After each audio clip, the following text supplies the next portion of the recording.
Hello and नमस्कार दोस्तों। आज की डेट है 2 मार्च 2024।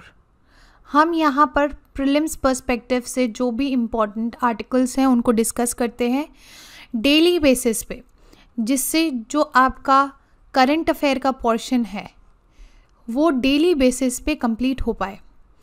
तो आज हम 2 मार्च का प्लस 1 मार्च का जो भी करंट अफेयर होगा, ठीक है, वो हम यहाँ पे डिस्कस करने वाले हैं। वैसे तो फ्रंट पेज पे आज ये निकला है कि बेंगलुरु में एक रेस्टोरेंट में ब्लास्ट हुआ है और 10 इंजर हुए हैं। अभी पता नहीं लग पाया है किसने किया है, बट एक कस्टमर ने आके किया है। और जीएसटी का जो कलेक्शन है वो 12.54% से बढ़ गया है। ठीक है, तो ये बेसिक न्यूज़ है और भी कोई इम्पॉर्टेंट ऐसा नहीं था जो बहुत ही डिटेल में डिस्कस करने का है, लेकिन जो भी डिटेल में डिस्कस करने का है उसका मैंने प्रेजेंटेशन बनाया है, वो ऐसे डिस्कस करेंगे। देखिए, status of leopard in India एक रिपोर्ट है जो 2022 तक का निकाला गया है union minister for environment, forest and climate change ने। ये लेपर्ड की पॉपुलेशन को कैलकुलेट करने का एक मेथड है या एस्टिमेशन निकाला जाता है कि लेपर्ड की पॉपुलेशन कितनी बड़ी है, कौन कौन से स्टेट्स में लेपर्ड की पॉपुलेशन बढ़ी है, कौन से में डिक्लाइन हुई है। समझ में आया? और सबसे ज़्यादा लेपर्ड किस स्टेट में पाए जाते हैं। ये सारी चीज़ें इस रिपोर्ट में होती हैं। ये हर 4 साल में एक बार होती है। ठीक है, तो ये जो एस्टिमेशन, ये वाली जो साइकिल थी, ये 5th साइकिल थी, यानी कि इससे पहले 4 रिपोर्ट्स और आ चुकी थी। ये कौन निकालता है? ये निकालता है, यानी कि जो कैलकुलेशन होती है ना लेपर्ड पॉपुलेशन की, वो कौन करता है? National tiger conservation authority and wild life institute of India. लेकिन इससे जो भी रिपोर्ट बनती है वो कौन निकालता है? Union minister for environment, forest and climate change. यहाँ पे ये डिफरेंस है, तो ये याद रखने की चीज़ है क्योंकि कंफ्यूज हो जाते हैं। तो ये जो लेपर्ड पॉपुलेशन एस्टिमेशन निकाला गया है, ये किसके कोलैबोरेशन से होता है? स्टेट फॉरेस्ट डिपार्टमेंट से। मैंने जैसे बताया 4 साल में एक बार होता है। और किसके अंतर्गत आता है? मॉनिटरिंग ऑफ टाइगर को predators, prey and their habitat 2022। ये फोकस करता है फॉरेस्टेड हैबिटेट्स पे। 18 टाइगर स्टेट्स में इसका एस्टिमेशन होता है और 4 मेजर टाइगर कंजर्वेशन लैंडस्केप को ये कवर करता है। Non forested habitats, arid and high Himalayas above 2000 mean sea level, इसमें सैंपल नहीं होता है। ठीक है, तो इस रिपोर्ट की फाइंडिंग्स कौन कौन सी हैं? लेपर्ड की जो पॉपुलेशन है ना, उसमें इंक्रीज हुआ है, यानी कि अब जो इंडिविजुअल्स हैं लेपर्ड, वो कितने हो गए हैं? 13,874। और जो भी सैंपल एरिया है ना, उसमें भी बढ़ोतरी हुई है। अब कितना हो गया, कितने परसेंट से बढ़ गया है? 1.08% से सैंपल एरिया भी बढ़ गया है कंपेयर्ड टू 2018। सेंट्रल इंडिया और ईस्टर्न घाट में बहुत ज़्यादा, यानी कि लार्जेस्ट ग्रोथ देखी गई है। और शिवालिक्स और गैंजेटिक प्लेन्स में क्या देखा गया है? डिक्लाइन देखा गया है। हाईएस्ट पॉपुलेशन लेपर्ड की कहाँ पाई गई है? मध्य प्रदेश में, फिर महाराष्ट्र, कर्नाटका, तमिलनाडु। यानी कि ये स्टेट्स काफ़ी मेहनत कर रहे हैं इनको कंजर्व करने के लिए। और tiger reserve with highest population कौन कौन से हैं? नागार्जुन सागर, श्रीशैलम, फॉलोड बाय पन्ना और फिर सतपुरा। लेपर्ड के बारे में थोड़ा सा जान लेते हैं। इनका साइंटिफिक नेम क्या है? Panthera pardus फुस्का। IUCN में इनका क्या स्टेटस है, वल्नरेबल, और साइट्स में अपेंडिक्स 1 में आते हैं। Schedule 1 of wild life protection act 1972 में इनको प्रोटेक्ट किया गया है। इनके हैबिटाट के बारे में जान लो, इंडिया, नेपाल, भूटान, थोड़े बहुत पाकिस्तान में, ठीक है, यहाँ पे ये पाए जाते हैं। वेजिटेशन सब जगह तो पाए जाते हैं, लेकिन मैनग्रूव फॉरेस्ट और डेजर्ट एरिया में इनका मिलना नामुमकिन सा है। Characteristics solitary and nocturnal in nature, यानी कि रात में जागने वाले। स्किल्ड क्लाइमर्स, यानी कि पेड़ पे चढ़ लेते हैं, माउंटेन्स पे चढ़ लेते हैं। And rest on the branches of trees, tree पे ये रेस्ट करते हैं। तो ये था लेपर्ड्स के बारे में आर्टिकल। अब हम चलते हैं आगे। कैबिनेट ने अप्रूव किया है इंटरनेशनल बिग कैट अलायंस का हेडक्वार्टर इंडिया में बनेगा अब। तो इस चीज़ को कैबिनेट ने अप्रूव कर दिया है। अगर हम इप्का के बारे में जानें, इंटरनेशनल बिग कैट अलायंस के बारे में, तो 50th year of project tiger का इस साल क्या हो रहा है, सेलिब्रेशन हो रहा है। इसीलिए इप्का जो है लॉन्च हुआ था अप्रैल 2023 में। एम क्या है, अलग अलग कंट्रीज़ पूरे वर्ल्ड में ना 7 बिग कैट्स को कंजर्व करने की कोशिश कर रही हैं। 7 बिग कैट्स कौन सी हो गई, यहाँ देखो आप, puma, cheetah, leopard, snow leopard, lion, tiger, jaguar, ठीक है, ये 4 क्या हैं आपकी 7 बिग कैट्स है। तो एम ये है कि वर्ल्ड में या फिर ग्लोबल कोऑपरेशन स्ट्रेंथन होना चाहिए, जिनसे इन 7 बिग कैट की जो स्पीशीज़ हैं उनको कंजर्व किया जा सके। इंडिया में प्यूमा और जैगवार के सिवा बाकी 5 बिग कैट्स जो हैं पाई जाती हैं। मल्टी कंट्री और मल्टी एजेंसी कोलिजन इसमें है।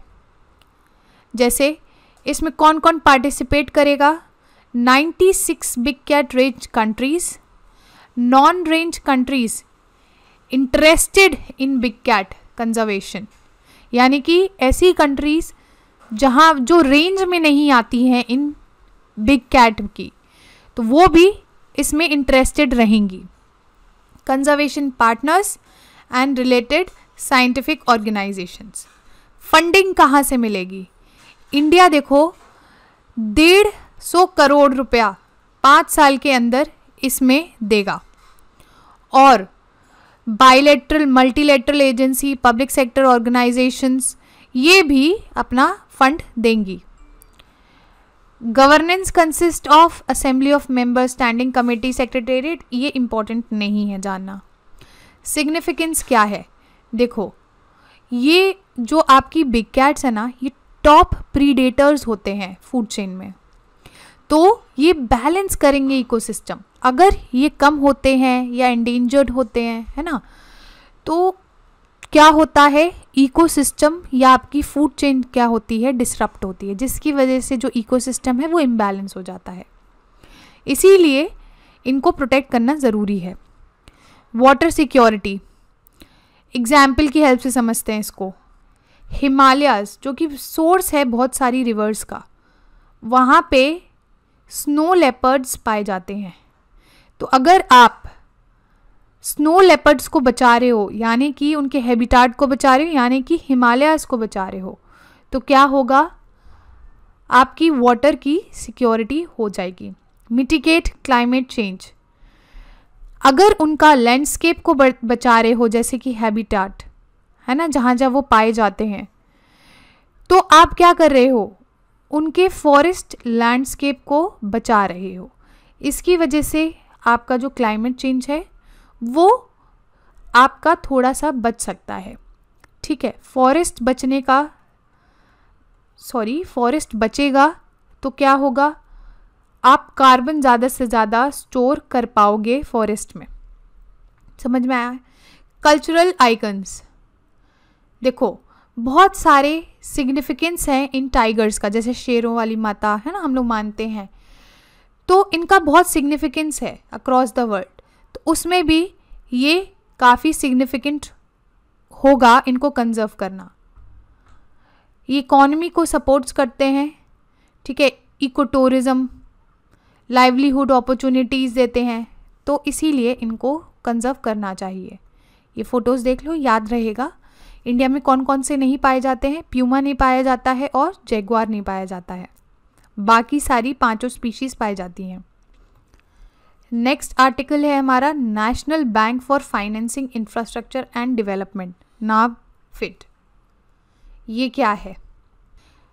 FID यानी कि फाइनेंसिंग इंफ्रास्ट्रक्चर एंड डेवलपमेंट, ये एक तरीके का डेवलपमेंट फाइनेंस इंस्टीट्यूशन है। अब आप सोच रहे होंगे कि ये डेवलपमेंट फाइनेंस इंस्टीट्यूशन क्या है। जैसे आपके बैंक्स होते हैं ना, ऐसे ही बहुत सारे फाइनेंशियल इंस्टीट्यूशंस होते हैं जो कि क्या करते हैं, लोन प्रोवाइड करते हैं, ठीक है। तो डेवलपमेंट फाइनेंस इंस्टीट्यूशन एक ऐसा इंस्टीट्यूशन है जो कि लोन प्रोवाइड करता है इकोनॉमी के ग्रोथ के लिए, यानी कि ये डेवलपमेंट प्रोजेक्ट्स, इंफ्रास्ट्रक्चर को डेवलप करने के लिए, है ना, रोड्स हो गए, आपके ब्रिजेस हो गए, स्कूल्स हो गए, हॉस्पिटल्स हो गए, जो नेशनल लेवल के जो इंफ्रास्ट्रक्चर होते हैं इकोनॉमी को बूस्ट करने के लिए, उनके लिए क्या करता है, आपको फाइनेंस प्रोवाइड करता है। तो ये जो नैबफिड है ना, इसको 2021 में सेटअप किया गया था by an act of parliament, जो था नैबफिड एक्ट 2021। इसका ऑब्जेक्टिव क्या है? ऑब्जेक्टिव वही है कि जो long term non recourse finance है इंफ्रास्ट्रक्चर के लिए, उसके गैप को फिल करना। यानी कि बहुत सारे डेवलपमेंट फाइनेंस इंस्टीट्यूशंस हैं, लेकिन तब भी क्या होता है ना, फाइनेंस ठीक तरीके से नहीं मिल पाता है। तो इसीलिए इस चीज़ को एड्रेस करने के लिए अलग से national bank for financing infrastructure and development बनाया गया था। ये क्या करेगा? स्ट्रेंथन करेगा development of bonds and derivative market in India, sustainably boosting the countries economy, जैसे मैंने अभी बताया। तो मेन विजन क्या है? देखो, मेन विजन वही है कि strong provider of impact investment, जो कि कैटलाइज करे, यानी कि बहुत तेज़ी से इंफ्रास्ट्रक्चर की फंडिंग बढ़ाए और ट्रांसफॉर्मेटिव ग्रोथ दे पाए इंडिया में। रेगुलेशन कौन करता है? इसका रेगुलेशन RBI करता है। क्यों? क्योंकि ये एक तरीके का ऑल इंडिया फाइनेंशियल इंस्टीट्यूशन है, इसीलिए RBI इसको क्या करेगा? रेगुलेट करेगा। अब हम चलते हैं हमारे नेक्स्ट आर्टिकल की तरफ, जो कि है मेलानोचलैमीज द्रौपदी से रिलेटेड। अभी हाल ही में एक नया मरीन स्पीशीज़ डिस्कवर हुआ है, जो कि एक सी स्लग है। इसको जूलॉजिकल सर्वे ऑफ इंडिया ने हमारी president of India Droupadi Murmu के सम्मान में इसका नाम क्या रखा है? मेलानोचलैमीज द्रौपदी। ये कहाँ डिस्कवर हुआ है? ये डिस्कवर हुआ है Digha of West Bengal coast and Udaipur of Orissa coast.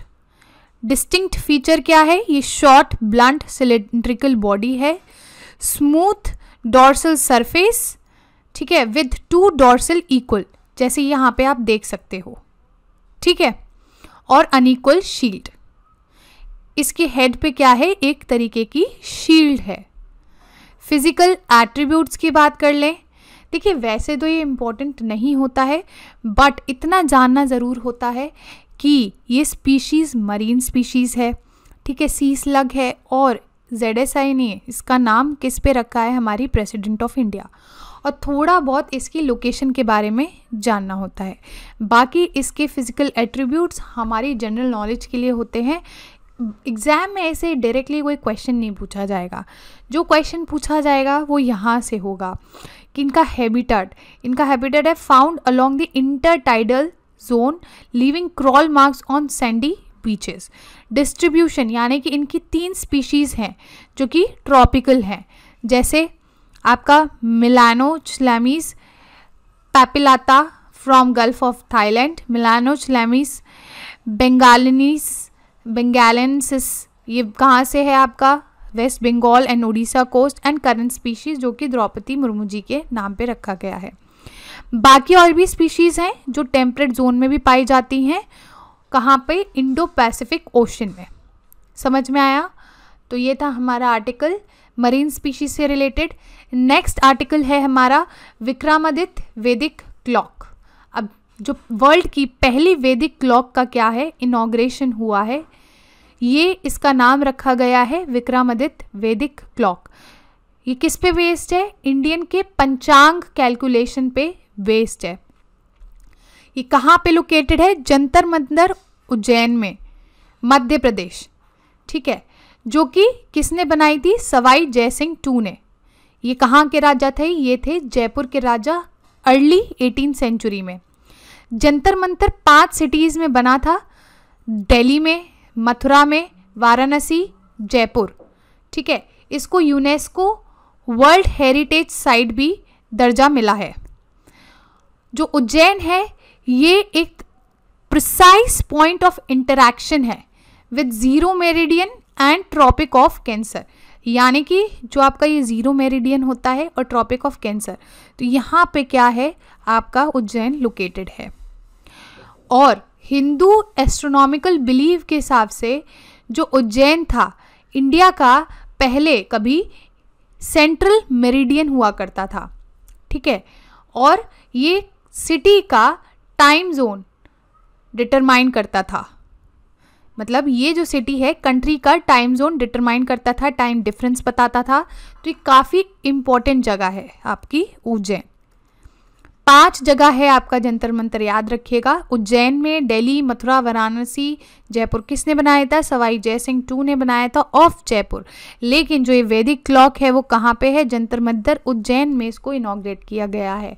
आप देख सकते हैं इसकी टाइमिंग कैसी होगी, आदित्य, ब्रह्म, ठीक है, और ऐसे ऐसे करके ये वही बात हो गई, 1 2 3 त्रिगुणा, चतुर्वेदा, 4 5 6, बात तो वही है कि 12 होंगे, है ना, लेकिन ये क्या है, पंचांग कैलकुलेशन पे डिपिक्ट करता है इसको। नेक्स्ट आर्टिकल है हमारा ग्लोबल ओबेसिटी रेट से संबंधित। ओबेसिटी आप जैसे जानते हैं कि मोटापा होता है, तो लैंसेट स्टडी यानी कि एक रिपोर्ट आई है कि जो ग्लोबल ओबेसिटी का जो रेट है वो काफ़ी बढ़ रहा है among children and adolescent world wide में, यानी कि 4 टाइम हो गया है 1990 से 2022 के बीच में। और जो अडल्ट्स में आपका ओबेसिटी का रेट है वो डबल हो चुका है। इसके बारे में हम जान लेते हैं कि स्टडी कंडक्ट किसने की थी, NCD risk factor collaboration in collaboration with WHO, ठीक है, वर्ल्ड हेल्थ ऑर्गेनाइजेशन। ये एक तरीके का जो ये आपका है ना NCD risk factor collaboration global network of health scientist है, जो कि बहुत सारी चीज़ें ऑफर करता है, जैसे कि डेटा देता है risk factor for non communicable disease से रिलेटेड। एक बार पूरे वर्ल्ड के डेटा पे नज़र डाल लेते हैं कि more than 1 billion people all over the world क्या है, ओबेस हैं। 2022 की जब हम स्पेसिफिकली बात कर लें तो 159 मिलियन जो चिल्ड्रन हैं और एडोलेसेंट वो क्या हैं, ओबेस हैं।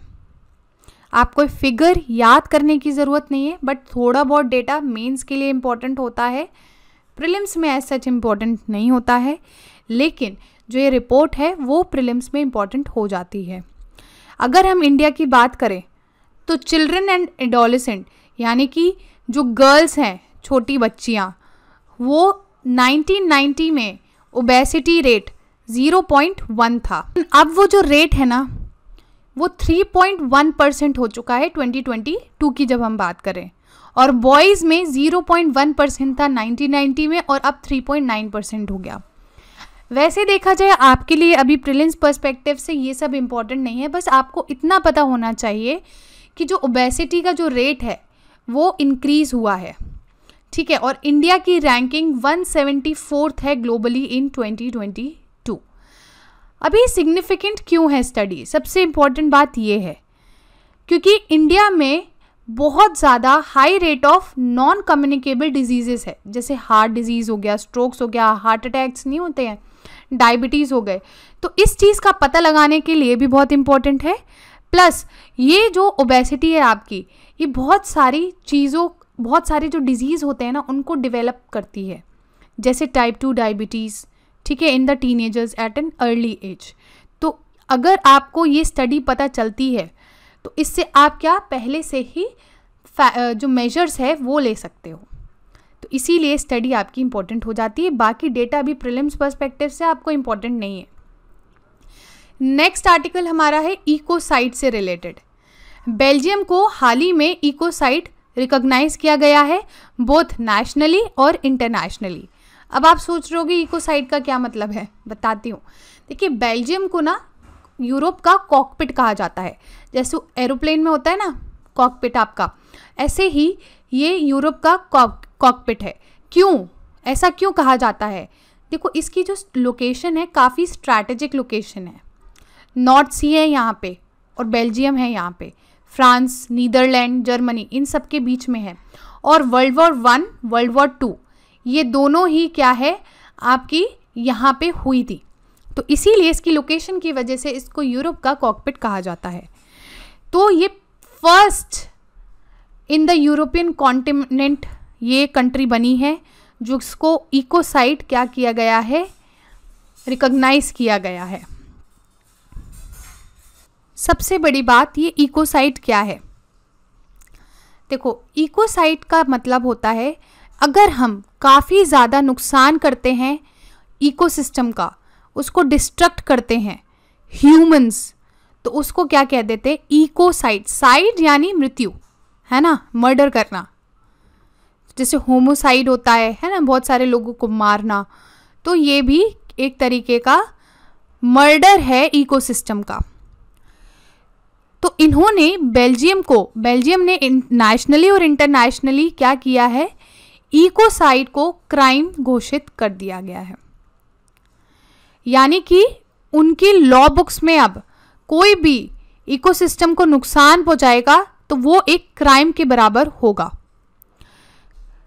कुछ एग्जाम्पल्स की बात कर लेते हैं कि कब कब ह्यूमंस ने इकोसाइड किया है। वियतनाम वॉर के टाइम डिफॉरेस्टेशन हुआ था, ठीक है, इन्वायरमेंट का डिस्ट्रक्शन हुआ, रशियन इन्वेजन अभी जो उन्होंने यूक्रेन पे किया है, फिर deforestation in Indonesia and Amazon rain forest, oil pollution in Niger delta and Chernobyl disaster. तो ये सारे बहुत बड़े एग्जाम्पल हैं इकोसाइड के। लीगल रेस्ट्रिक्शन की बात कर ले हैं, अभी कोई भी इंटरनेशनल लॉ नहीं है इकोसाइड पे, लेकिन रोम स्टैट्यूट इसको क्रिमिनलाइज करता है।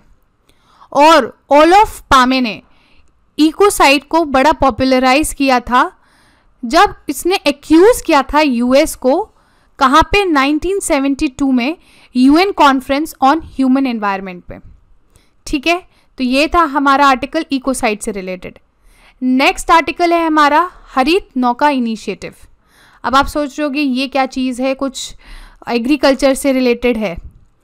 एग्रीकल्चर से रिलेटेड नहीं है, बट हाँ, जब हम ग्रीन इकोनॉमी या सस्टेनेबल डेवलपमेंट की बात करते हैं ना, तब हम इस हरित नौका इनिशिएटिव की भी बात करेंगे। हाल ही में प्राइम मिनिस्टर मोदी ने इंडिया का पहला green hydrogen fuel cell inland waterway vessel कहाँ पे इनॉग्रेट किया गया है? केरला में इसको इनॉग्रेट किया है, ठीक है, as a part of national green hydrogen mission. अभी हरित नौका इनिशिएटिव क्या है?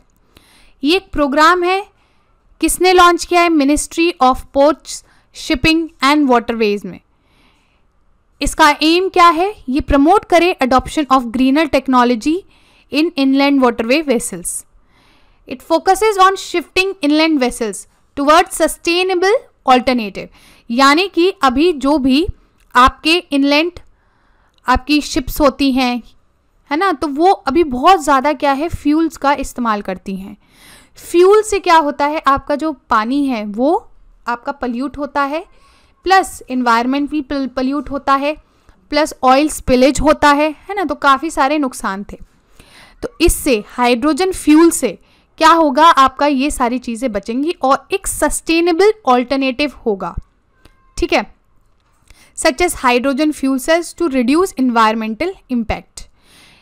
ये जो इनिशिएटिव है ये एम करता है कि हम स्टैब्लिश करें वीओ